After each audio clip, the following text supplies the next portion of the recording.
Okay, good morning, students. We're going to go ahead and get started. I know there's a few people that are not here that would like to be here yet. We'll just wait and let them join us later. And I have the recording turned on, so we're good to go. To begin this morning, our devotional scripture is found in 2 Nephi chapter 2. And I want you to write this reference down. You can listen to me while I read it, but I want you to write the reference as part of your note for class today. And this is a rather important scripture that connects to the information that we're talking about today. Now, at this particular point, and look for the icon for your microphone that you can click on. There's a little microphone with a hash line going through it like this. And if you click that, it will mute your microphone. There you go. And like I said last week, I want you to be prepared to respond quickly if I ask you a question. Turn your microphone on by clicking that button again, and then answer me the question. But in order to keep any background noise from coming into all the rest of the classroom that might happen in your house, like, you know, they say at the beginning of the movie, make sure your telephone is turned off or turned on buzz. Well, that's what we have to do in this class. Make sure your conflicts are turned on another different no noise situation. Okay, now I've got Carson Hinckley and Annalie and Ada and Michelle here in the classroom joining me here. By the way, I'll say again, I have increased the capacity of the classroom. We now have room for 25 people. Well, I have to take up one seat myself. So we have room for 24 people to join us on the computer. So if you're having issues, or if you're able to do that, then that might work the way it's designed to work. Did you try to get on this morning? Yeah. I sent a link to everybody. To your mother's email? Well, let me just take a... Didn't I fix that problem last time? SSHA... Oh, the email address is still incorrect. I thought I fixed that, but it's still got the misspelling on the email address. Well, okay. Let me see what that is. That's from your mother. Oh, brother. She started a meeting and is asking me to go join her meeting.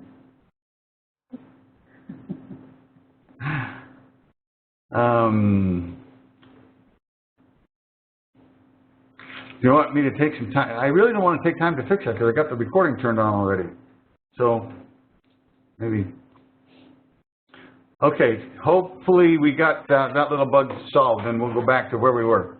So, write down on your top of your notes, today's date is September the 19th, 2016, and our opening thought for consideration, 2 Nephi chapter 2, verses 14 to 27. And here's what that says in verse 14. And now, my son, this is Lehi talking to his son. This is the great scripture about in 2 Nephi chapter 2, where Lehi is explaining to his sons this whole concept of the idea of opposition. There must be opposition in all things. There's good and evil, there's light and dark, everything has their opposite.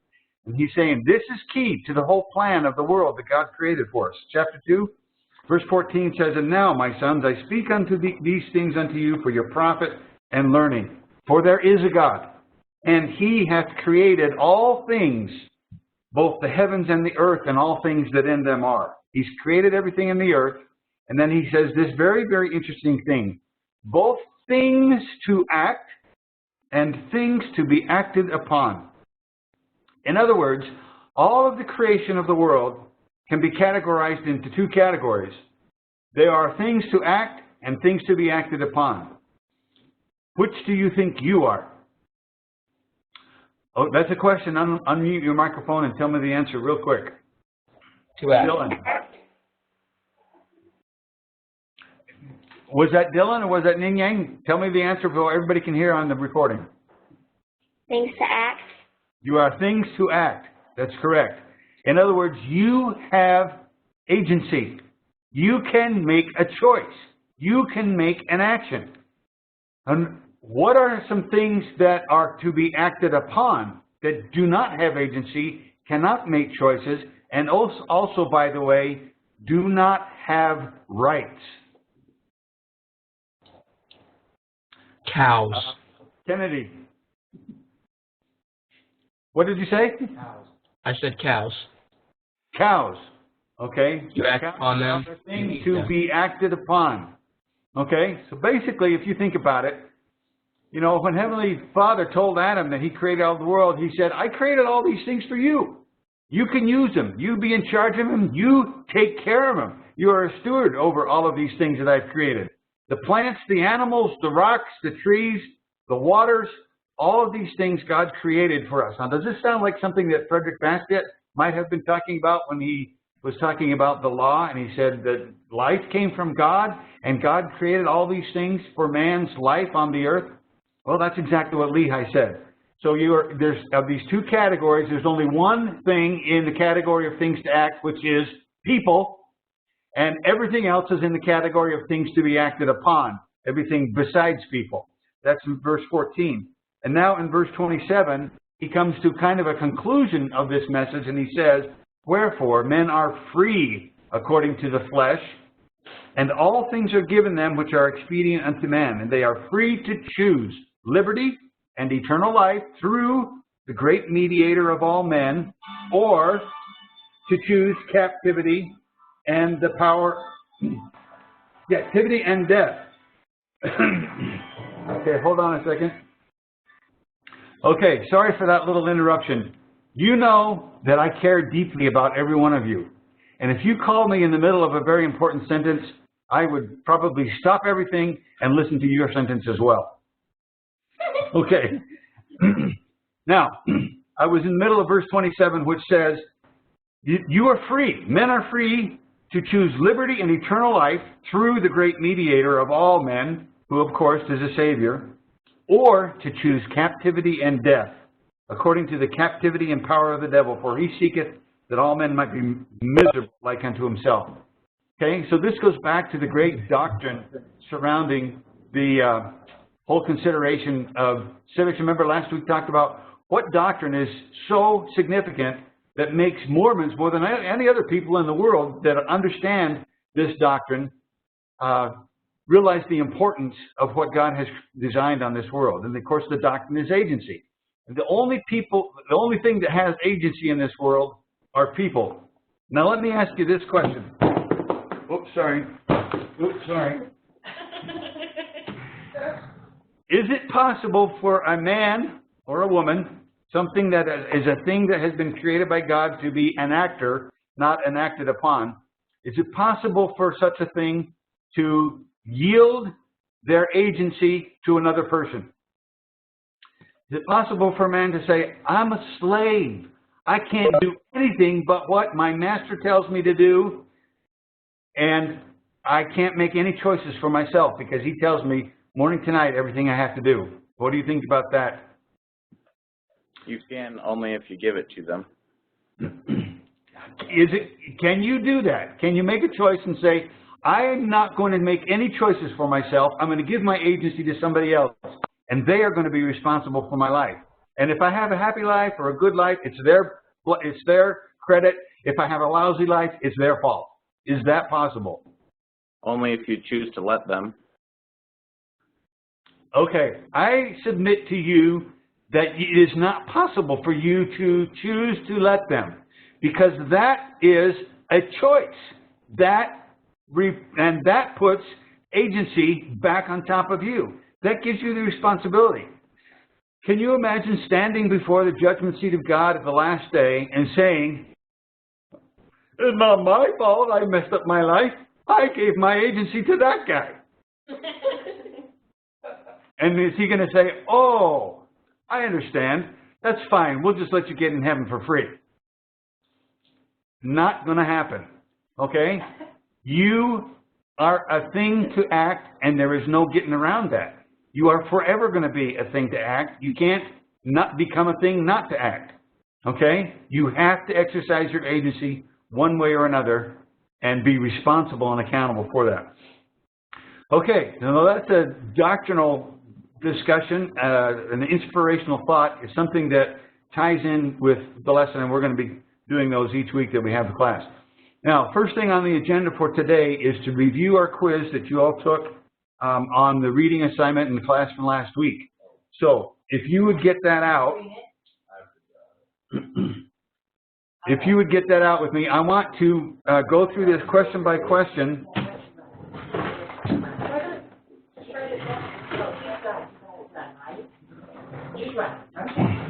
Actually, your mom is connected to the class, Carson, if you want to jump on over there. Okay, so I'm going to go around the class and we're going to take turns answering the questions and making sure everybody has a good understanding of the gist of the information that we wanted to understand this. So we're going to go down according to my list, which is actually in alphabetical order. It's going to start with Gavin Stoker, because his name says Brent Stoker, and the B makes him the first in the alphabet. Okay, so Gavin, question number 1. In the history of mankind upon the earth, what institution has been the cause of the greatest death, destruction, slavery, and suffering, and misery in the history of the world? Government. Governments is the correct answer, number 1. So, okay, all of you check yourself off. We've got 20 questions here. That's 5 points per question. Number 2, Adriana. What doctrine of the gospel makes a study of the use of force?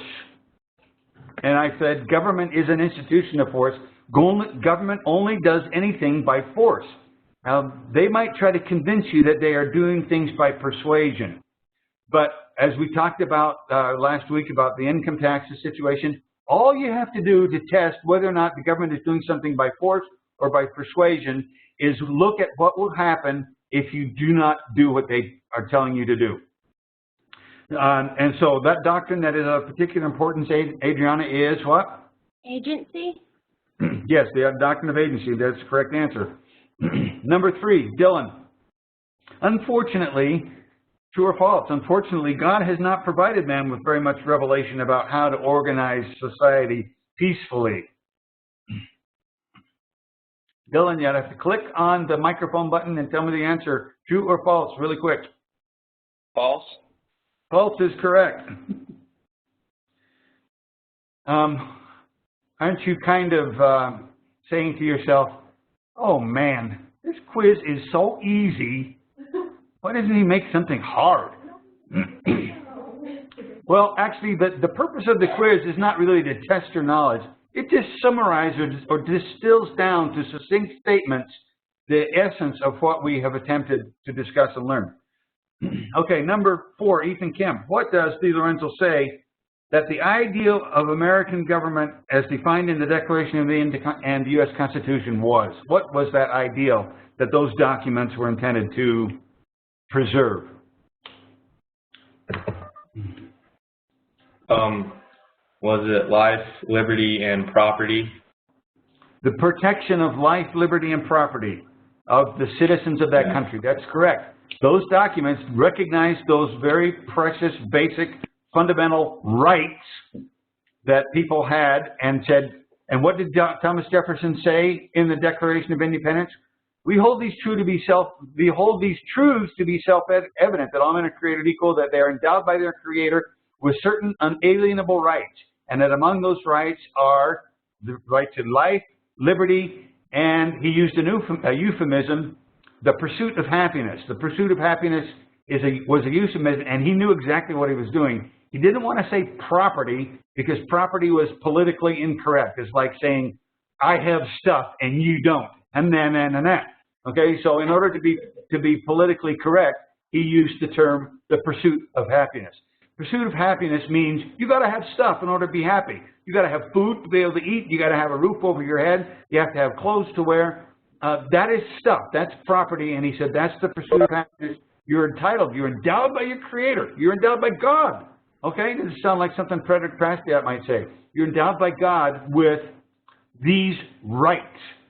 And then he went on to say, now you have these rights endowed by your Creator, by God, with these rights, and that it is the role of government to protect those rights. And he said, and if the government doesn't protect those rights, then you have an obligation. You have a duty to overthrow that government and change it and replace it with a new one that will protect those rights.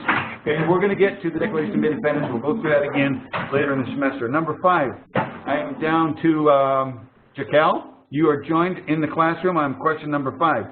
Democracy calls a system of legal plunder the same as what other system of government? Socialism, communism, democracy, or republicanism? Jaquel, click on the microphone and tell me the answer to this question. Is it socialism? It is not socialism. He used the word, the specific word. He used over out. Used what word? Hey, am I on? You are on. Okay. And since I got you on, what's the answer to question 5? That is a multiple choice question. C. Democracy. Thank you. Okay, so Kel, did you get that out? Lorenzo, find the sentence. By the way, somebody stole my book. No, I don't know. I don't think your Southeastern West. This is not my book.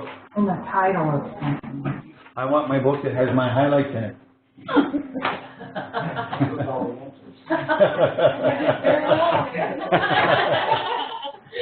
Okay. Just discovered a little secret. Unless it's in the title. Okay. I'm not going to take the time to find the chapter and verse in the book, but it's not in this book because this is a Walter Williams. But D. Lorenzo did use the word democracy to answer that question. Okay, number 6. I am up to Kennedy. You're the man. Number 6. True or false? D. Lorenzo pointed out that Bassett predicted that government-sponsored education would lead to a system of education that would never criticize the government. Correct. That would be true. Okay? So is that true? That's a 6 is a true. Okay.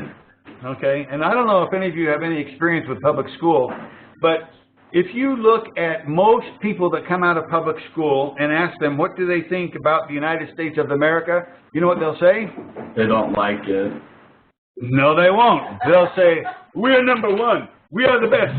We are the greatest country in the world. We save the world from preserve democracy. We win all the sports.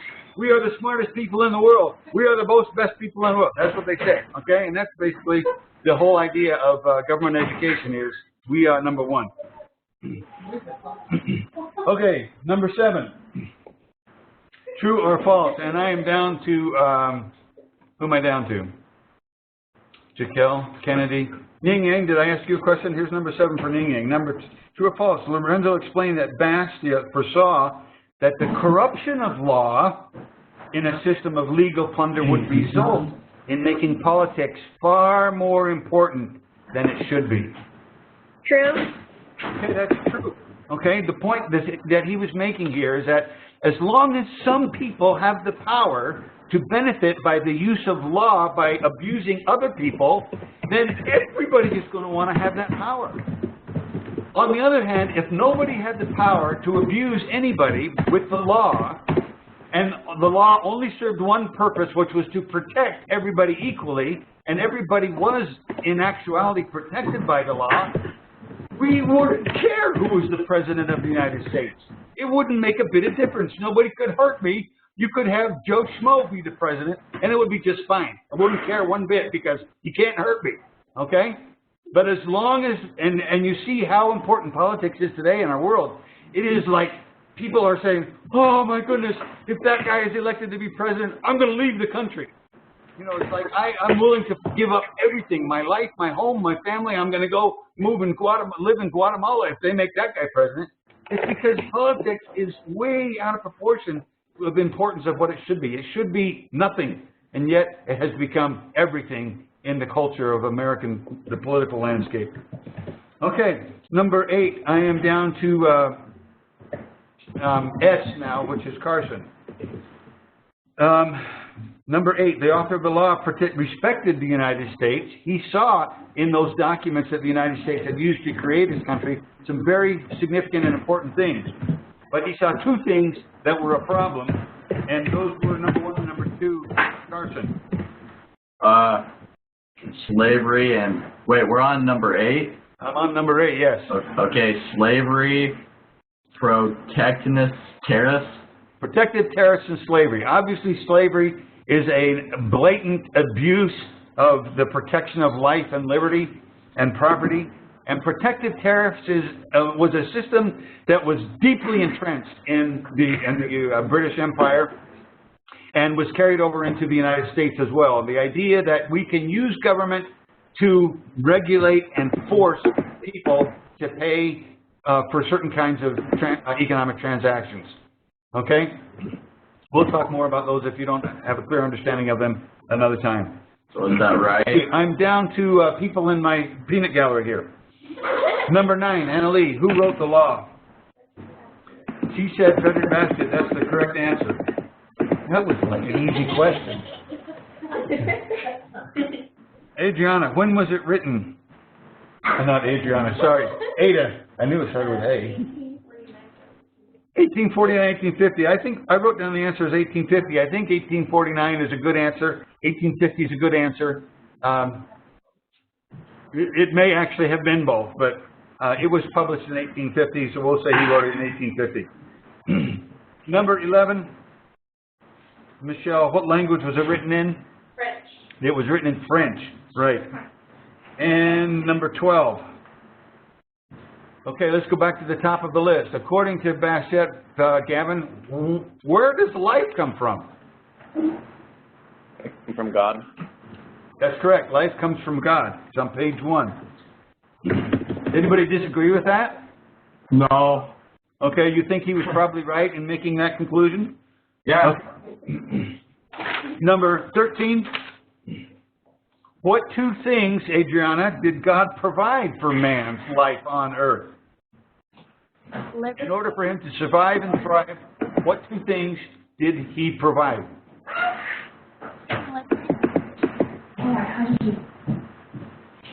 Adriana, we couldn't hear you. Okay. Good function. Is she there? She's just not speaking loud enough, I don't. Okay, again, okay, let's see. I'm going to go ahead and mute your microphone for you. Okay, one more time. Adriana, we couldn't hear you. I need you to give me the answer to question number 14. No, 13. Liberty, life. Those are the 2 things, liberty and life, that God gave us to provide for man's life on earth? Yes. No, that's not right. Okay, we need some help. What 2 things did God give? This is still on page 1, back in the law. Do you want me to see if I can find that right now? Nope. Is one of them resources? That's the correct answer. Faculties and resources. He has provided us with a collection of marvelous faculties, and he has put us in the midst of a variety of natural resources. Okay? So he said, look, God made us alive on the earth, number 1. And number 2, he gave us the 2 things we need in order to sustain our life, in order to preserve and prosper it. And those were lots of stuff. We've got all kinds of fruits and flowers growing on the trees, right? And we can pick them and eat them. And we've got animals, and we can use those for giving us a fun ride around the backyard, or we can kill them and eat them. Okay? He gave us resources, and he gave us faculties. It means we have opposable thumbs, we have a brain, we can think, we can imagine, we can create things.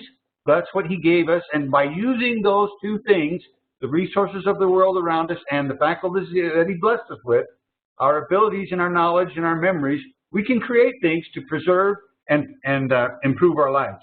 Okay, so did you get that, Adriana? The correct answer is resources and faculties. Number 14, I'm up to Dylan again. What is the law? He gave us a definition. What is the law? The right to defend oneself and property.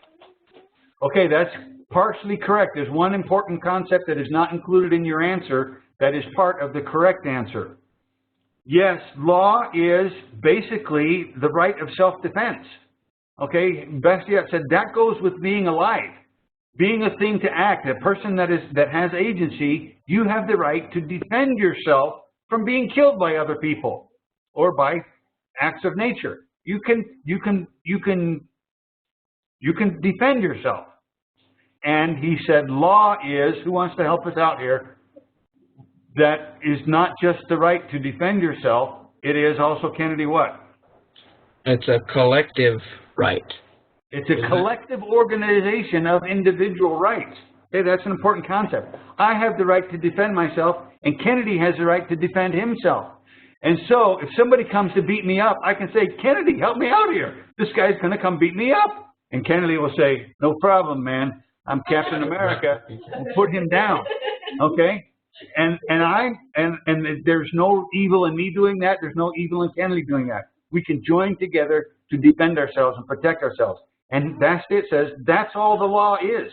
We're all getting together to try to defend our individual life, liberty, and property. That's what law is all about. Okay, so collective organization of the individual right to self-defense. That's the important concept there.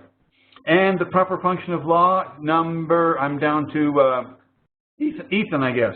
The proper function of law is to what? To protect persons, liberties, and properties. Right, and that's a concept that's repeated throughout. I've got page 3, page 8, and page 25 for the reference on that answer. Protect life, liberty, and property. Okay, number 16, number Jaquel.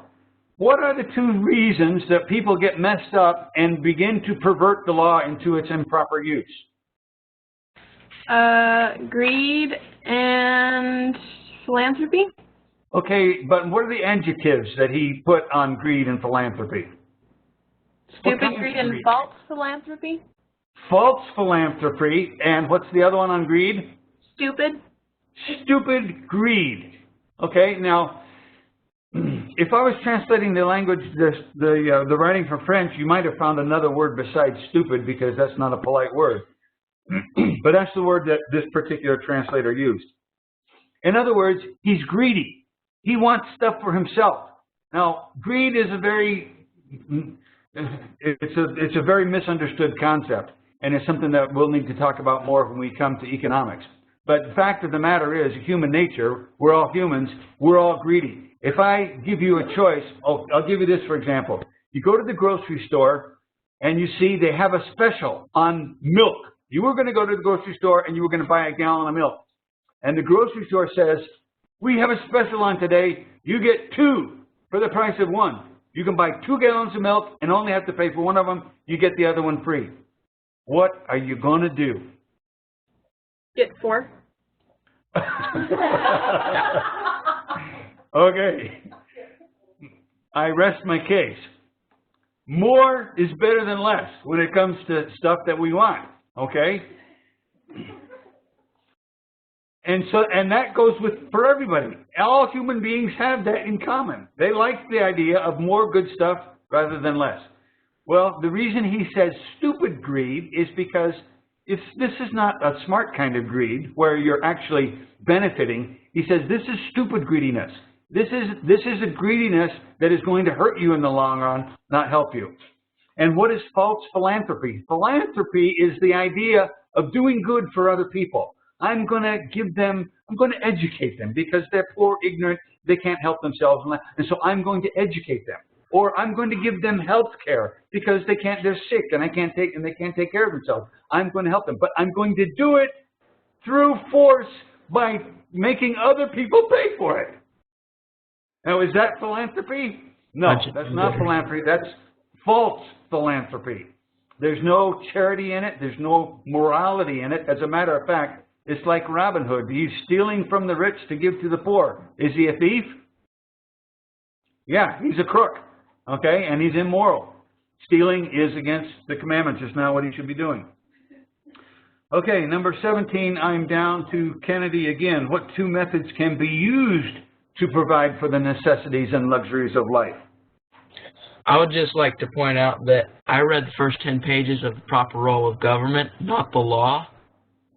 If I get something wrong, that is why. But don't worry, I will read it. But I put down that you can either use plunder or hard work, you know. Okay, then you came up with the right answer. Guess what? It turns out that the proper role of government is almost word for word an application of what Bastiat wrote to modern times. So I know, but it sounds like everyone's got like his exact wording in there. That is So the exact wording is you can work for stuff you need or you can steal it from somebody else. That's basically the only two choices. Okay, there's legitimate and there's illegitimate ways of getting the stuff you need to preserve your life. Now, this is another element of human nature, by the way. Human nature is, by nature, lazy. Okay? We want to get more stuff, and we want to get it for less effort. And I should say, this is a good quality. It is good to be lazy.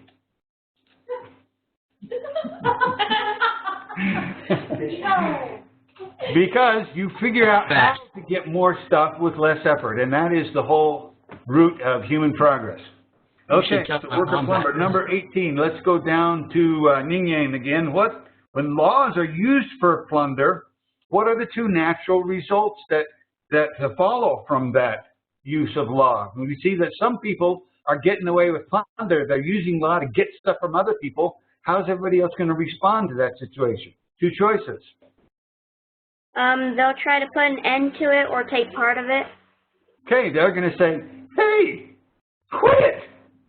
Okay, you're stealing my stuff. I worked for that. Quit taking it. Okay, they want to end it. They recognize it's immoral. They shouldn't be doing that. Or they say to themselves, hey, good idea. I want to try to do some of that for myself. It looks like a way to get stuff that I didn't have to work for. Remember I said, man is lazy? Okay, well, that's one of the ways that they are lazy, is they steal instead of work. Okay, number 19, Carson. When the law is perverted by contradicting morality, in other words, the law makes something that is immoral, legal, like, for example, stealing, one must either lose respect for the law or what? Sense. Say it again, I couldn't hear you. Sense. Moral sense. Okay, the idea, the sensibility, the recognition of the difference between right and wrong. It's kind of like it becomes, everybody does it. It's just the way we do things around here. There's no evil in it. There's no good or bad about it. It's just the way we do it. And when people are grown up in this system and they've known, it's the only thing they've known all their lives, if someone comes along and says, and oh, by the way, it's immoral for you to be taking money from me to feed the poor and educate the ignorant and house the homeless and on and on and on. And they say, what are you, nuts? Are you absolutely crazy? This is one of the best things that I've ever done, is to feed the poor and educate the ignorant and house the homeless. Okay? It's like we lost our sense of morality. We just don't get it anymore. Okay? It's a very tragic condition, and it requires private schools such as American Heritage Academy to try to correct that major societal problem. Okay, and question number 20, I'm down to Anna Lee. Most people believe that anything blank is also blank. Okay, and she said that too quietly so we wouldn't be able to hear her. Lawful is the first blank and legitimate is the second blank. And this is just exactly what I was talking about. Things that are lawful. People say, it's okay. It's not against the law. You can do that. You can drink alcohol. You can kill unborn babies. You can steal money from people. It's completely legal, as long as you do it through the approved channels. What Okay? was that? What was the answer? The first blank is lawful, and the second blank is legitimate. You know, and this goes the other way as well. There are things that are perfectly legitimate that the government has said is now unlawful. Like, for example, is it perfectly legitimate and moral for you to drive down the road with no seatbelt on? Is there anything immoral about that? And the answer is no, absolutely not. And yet the government has made it illegal to do that. What's up with that? Okay? There's other things too. There's things that you're not allowed to put in your bodies because the government said it's illegal for you to do that. You will hurt yourself or you'll hurt somebody else if you put that in your body. But there's nothing immoral about putting something in your body. I'm not talking about anything. I'm just suggesting that that's an area that requires some careful consideration. Okay, that's your quiz. And what I want you to do next is take the number of correct answers you have on your quiz, multiply that number times 5, put that number at the top of the paper where it says score, and scan it and send it to me. Yes, Carson. What if I wasn't able to do it, but I just wrote down the question and then wrote down the answers? Now, ask me that question one more time. So you sent me the test, and I wasn't able to. I had to write it down, the questions and the answers. If you go onto the classroom website at WebEx, you'll be able to download the Word document that is the actual quiz that you should be, and you can just print that out and write in your answers on that, and then put your score on it, and then send it to me. Can I just give it to you? Because apparently I don't know if I'll be able to download it. You need to learn how to download it. I know how to download, it's just that I already have it written up. Okay, tell you what. You have a little brother, right? Yes. Okay. Give him the downloaded and printed out quiz and give him your notes and say, I'll pay you $5 to copy this. I don't think he'll be able to do that. He's just 10 years old. Okay, well, maybe Annalee will do it. She's to earn extra money. Okay, tell her $5 to pay you. She'll pay you $5 to copy.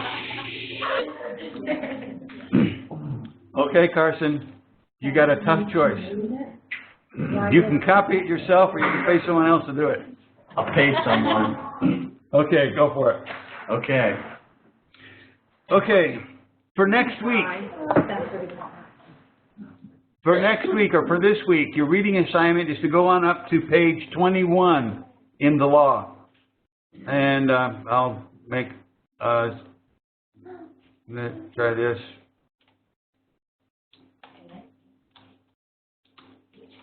And read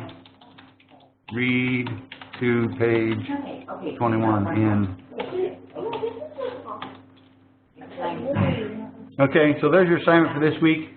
I'm not going to talk about the information there, but basically what we've just talked about is all of the essential themes that are included in the law, and then he's going to apply them to specific situations. And actually towards the latter part of the book, he kind of gets bogged down in some of that, and it's a little bit more difficult reading. We're going to skim over that more lightly.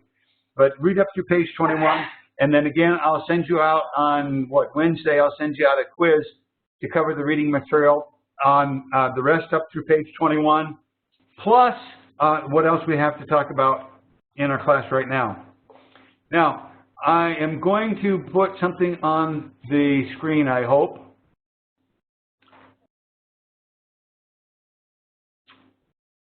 Search file by name. Oh, brother.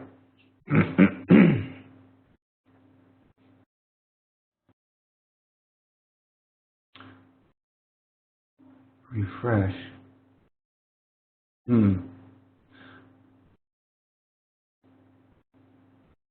Well, I'm supposed to see some more files on this list which are not there that I am not finding. Philosophy of Liberty, how's this?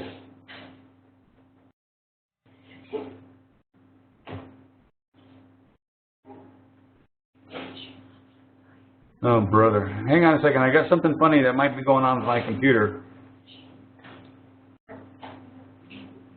And it might not be doing what I think it's doing right now.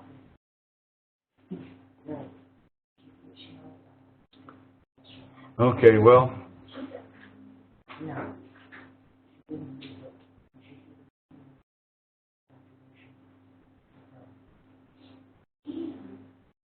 Back to my meeting, share, screen, application, Word.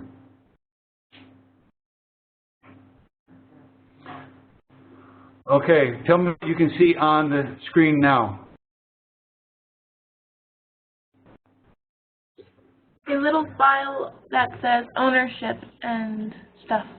Okay, can you read it, Jaquel? Is it big enough for you to be able to read?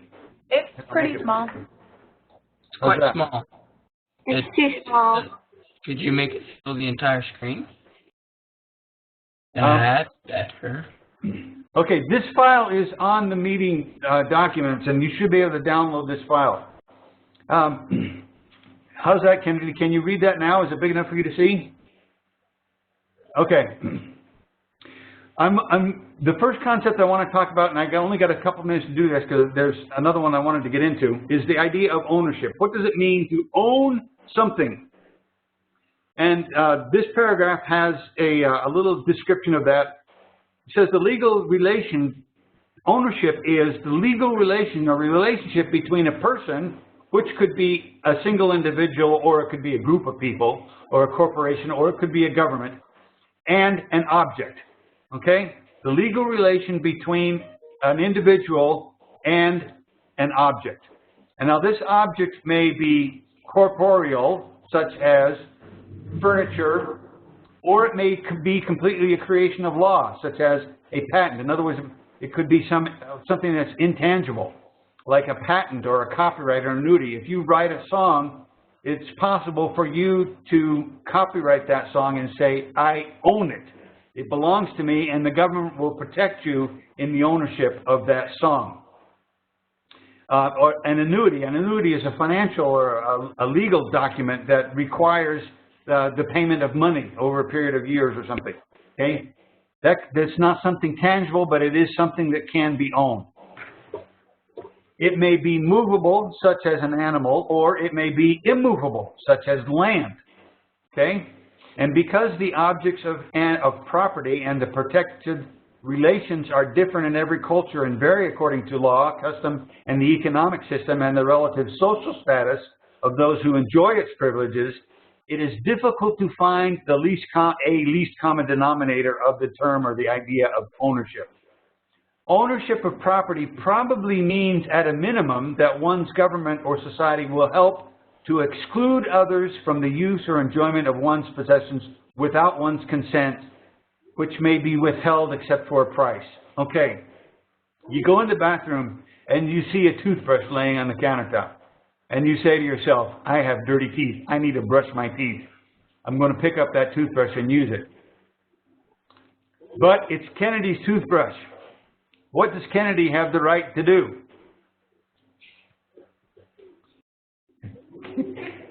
Kennedy, do you want to answer that question? Well, depends. Okay, you can say, hey, go for it. You want to use my toothbrush? That's fine. Can you do that? Yes, I can. Okay. Maybe if it's somebody you really, really like and you don't mind sharing their germs, you would say, yeah, okay, that's good. Go for it. Yeah, no. Or you might say, hey, no, stop. You can't use that. That's my toothbrush. It's got my germs on it. I don't want anybody else's germs on that toothbrush. Okay? What you have exercised is the right of ownership. It is the right to exclude others from using your property. Okay? And so we're saying at a minimum, that is what ownership is. Now he says, and then they ask this question. Is there a difference between human rights and property rights? A lot of times you hear our government complaining about other countries in the world because of human rights violations. You know, they're mean to women. They make them wear funny clothes when they go out in public, or they won't let them drive cars. And so they are violating their human rights. And I'm asking you to consider what's the difference, or is there any distinction between what is classified as a human right and a property right? If you think about it, the point that I'm getting to is that all rights, all human rights, are essentially property rights, okay? If a woman is not allowed to drive a car, she's not allowed to exercise ownership of her vehicle. She can't use it the way she wants to use it because somebody else is imposing restriction on her. They are restricting her property rights. Okay, that's the idea that I'm giving you there. Property rights and human rights are saying, basically all rights, you can make an argument, all rights are property rights. The right to free speech, for example. What is it, how do you exercise the right of free speech? Okay, you take your microphone or your megaphone or your bullhorn and you go out and you say something to people. That means I'm using my bullhorn, that's because I have the property right in that microphone or that bullhorn. Or I write my letters on my paper. I'm using my paper and my pencil, and you're telling me what I can or cannot write on my paper and my pencil. In other words, by exercising free speech, I have to exercise property rights to exercise all other rights. Okay? So if you go life, liberty, and property, and those three rights basically can be considered to be not three rights, three different kinds of rights, but one kind of right, which is the right to your life. Okay, we'll talk more about that later. Property rights permit conflicts over scarce resources to be avoided. That's more of an economics question. We're going to talk about scarcity when we come to economics. So take that on faith for me right now. The essence of ownership is control. That is the essence of ownership, control. The question of ownership is answered by who has control. In other words, if you say, Mom or Dad, can I take the car to town for my date tonight? Who has the right to say yes or no to that question? The answer of who has the right to say that, the answer to that question is the answer of who has ownership of that car. Okay, the use of control. And then the conclusion comes to freedom is self-control. If you have control of yourself, you have freedom. If you don't have control of yourself, you do not have freedom. Okay? That's the idea of ownership. Well, why do we need to have that? Because in order to come to this idea of liberty, you have to have the idea of ownership and of property. Now, there's a very, very famous poem titled Invictus. It's in this document. There was movies made about this. This is a famous statement of a guy that has said, I own myself. The famous conclusion of this poem is, I am the captain of my fate. I am the master of my soul. I own me. I am in charge of me. Nobody else has control of me. I determine what's going to happen to my life and my future. Okay? Now, for somebody who's not a Mormon and has no concept of their relationship with God, this is a very valid conclusion. And this is probably where most people in the world, we would like most people to come to this conclusion. Yes, I own myself. Everybody owns himself. Out of the night that covers me, I've only got a couple minutes. Out of the night that covers me, black as the pit from pole to pole. I thank whatever gods may be for my unconquerable soul. In the fell clutch of circumstance, I have not winced nor cried aloud. Under the bludgeonings of chance, my head is bloody, but not bowed. Beyond this place of wrath and tears looms but the horror of the shade. He's talking about dying there. And yet the menace of the years finds and shall find me unafraid. It matters not how strait the gate, how charged with punishments the scroll. I am the master of my fate. I am the captain of my soul. Okay, and there are people that just love this poem. They love the sentiment that it shows that I am in charge of me. Well, there's an answer to this question, which is a significant answer, and it was written by an apostle of the Lord Jesus Christ. And his name was Orson F. Whitney. And he says, the soul's captain. And he starts it with, art thou in truth? In other words, you could say, really? Really? Are you really the owner of your body, the captain of your fate, the master of your soul? He says, then of what? Then what of him who bought thee with his blood? Who plunged into the devouring seas and snatched thee from the flood? Who bore all our fallen race? What none but him could bear, that God who died that man might live and endless glory share. Of what avail thy vaunted strength apart from his vast might? Pray that his light may pierce the gloom, that thou mayest see the light. In other words, you're blind. You're an idiot. You can't see anything. Men are as bubbles on the wave, as leaves upon the tree. Thou, captain of the soul, forsooth, who gave that place to thee?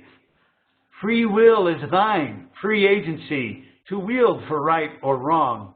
But thou must answer unto him to whom all souls belong.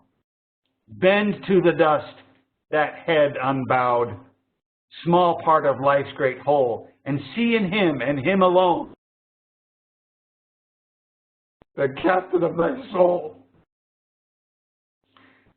What an eloquent answer for those of us who have faith in Jesus Christ, to know that all of the freedom that we have, all of this agency, there's one thing that we can give, and that is our agency. We can give our will to him, and by so doing, become the greatest and receive the greatest blessing that there is in the world. Okay, there's more of this that I would like to share with you, but we've run out of time, so I am going to conclude with this today. Ask you to read up to page 20 on the law, 21 in the law, and we'll pick up next week where we're leaving off right now. So all of you, hasta luego. Have a great day and a great week. We'll see you next time. Brother Flukiger? Yes. I did not get the quiz for last week, so did you send it to my mom's email? I did not send it on email. You have to download it from the website. Go to WebEx, set up an account with your name and a password, and go. It'll take you to the Civics and Economics classroom, and you'll see files available there to download. You'll see quiz number 1, and download that and print it out on your computer. But you emailed me my quiz. That's because you're special. Oh, thank you. Am I special again this week, or do I need to do that? I want you to try to download it, okay? Okay, so just go to WebEx and sign up? Yes, make an account on WebEx, and you can also view the recordings there. Once you make an account, you can go in there, it'll save, and the recordings will be right there. It's available about 3 minutes after the class ends. But how will it know what class I'm wanting? How will it know what? How will it know that I want civics and economics class, not some business meeting from New York? Well, it depends on the link you use to click onto the classroom. If you use the link that is in the email for this class, it will take you to the right classroom. Okay. Do I have to have a particular password? Because the one that I put in didn't work. I couldn't hear the question. I can't find the button to stop recording. Do I need to put in a specific password? Because the one that I put in didn't work. You do not need to use a specific password when you create the account. You use your email address and a password of your own choosing. Okay. Okay. Thank you, students. See you next week. Thank you. Thanks. Bye.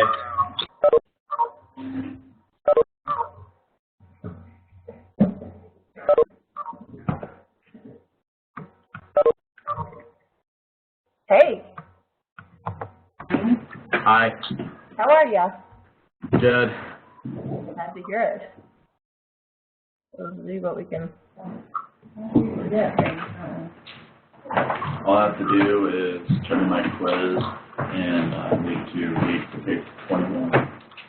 And then he said you have to take it off of the internet. When's the quiz due? I just have to turn it in. When?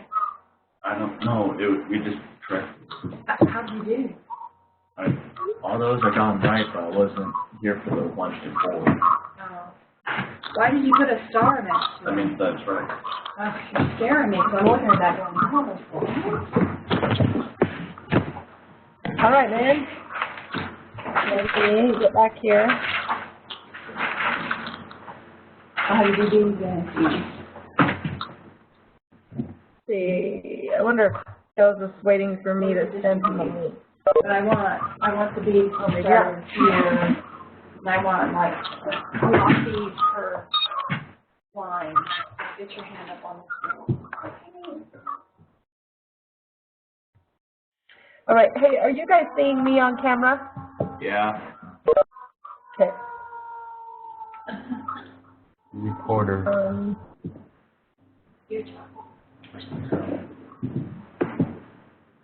Recording. Stop.